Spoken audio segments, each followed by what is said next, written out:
Hello. It seems like there have been enough words about the marital strife of Johnny Depp and Amber Heard, but I actually don't think so. I have a rather different take on the matter. In the 1860s, there emerged an entirely new genre of fiction that we now conveniently label the sensation novel. What the sensation novel did was to open the doors and windows and peel back the rooftops on what Wilkie Collins coins as in his spectacular phrase, the secret theater of home. All right? Think about that, the secret theater of home.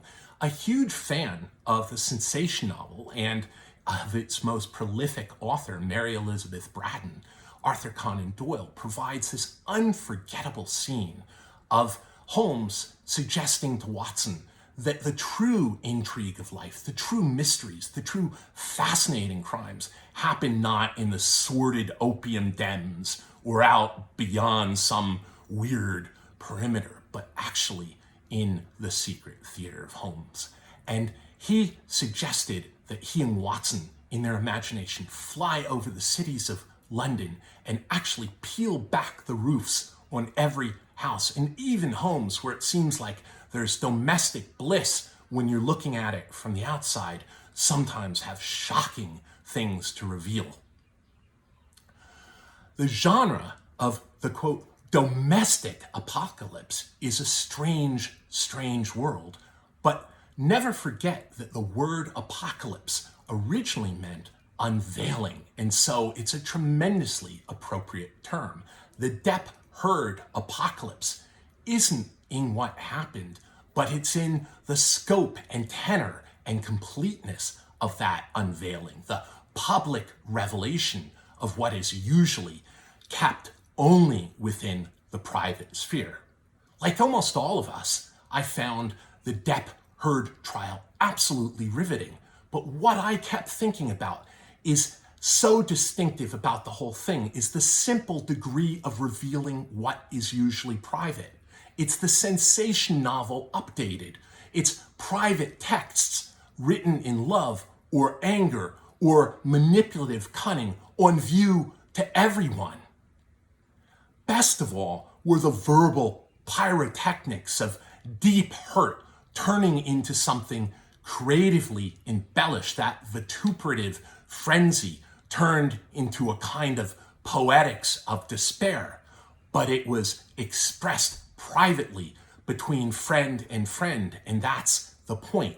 It's kind of freakish in a sensation novel sort of way to have private texts on display. Let's take the very worst of them. Let's burn Amber. Let's drown her before we burn her, and I will blank the dead corpse afterward to make sure she's dead. Okay, and you can look at this and say, oh, cringing, it's misogynistic, and be shocked at the sheer violence of it. And that's certainly the obvious PC or ethical thing to do. But that's really a denial of what happens between closed doors or private texts, or what anger long nursed can actually turn into. The only point here is that Depp did not write it to Amber Heard. It was a creative transformation of private hurt expressed in private. Call me a demon or insensitive, but I think it was appropriate and kind of deliciously creative in its venting. The freakish and notable thing is not what he wrote, it's that it's on public display. Then again, the whole domain of the dysfunctional family has long been delicious fodder for writers. Mostly, though, you see it in true crime. And thankfully, Depp and Heard divorced before that became a reality.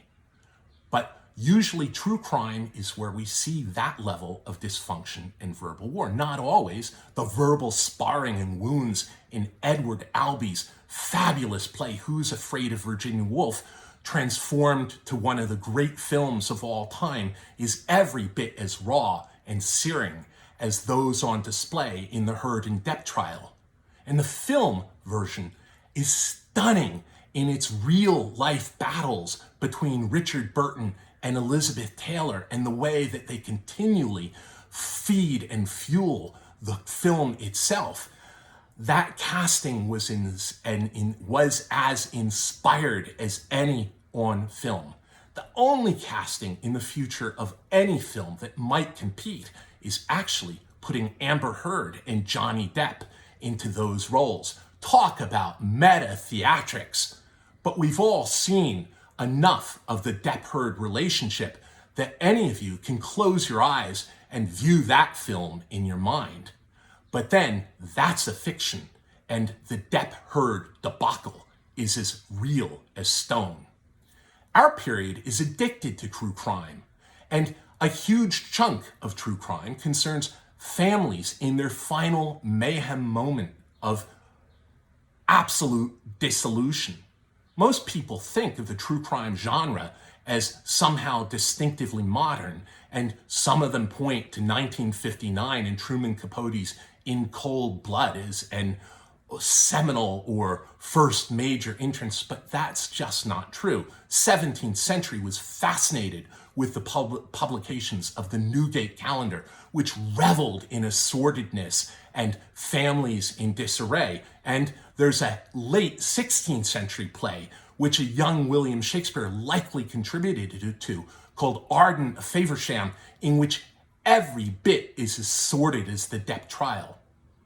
But the point is that you do not usually get to see that sordid stuff unless it's fictional, as in a play, Arden of Faversham, or Who's Afraid of Virginia Woolf, or in True Blood. The amazing thing in this case is it isn't true crime reconstructed after the victims are dead or in prison. The only real crime here is one of perjury, but it comes not from criminality, but someone who sadly experiences intimacy through the cruel, distorting lens of borderline personality disorder. Amber believes most of her lies. You can thank God that you don't experience the world as she does. And even though I am a friend of justice in every way, true justice in this case might even involve somehow finding a way to relieve Amber of that burden of living in a grossly distorted world. But her perjuries have caused real human suffering, and I firmly believe that she is still committing crime as she keeps rehashing that old narrative. It's freakish to be spectators of the secret theater of home without the distancing associated with the genre of true crime.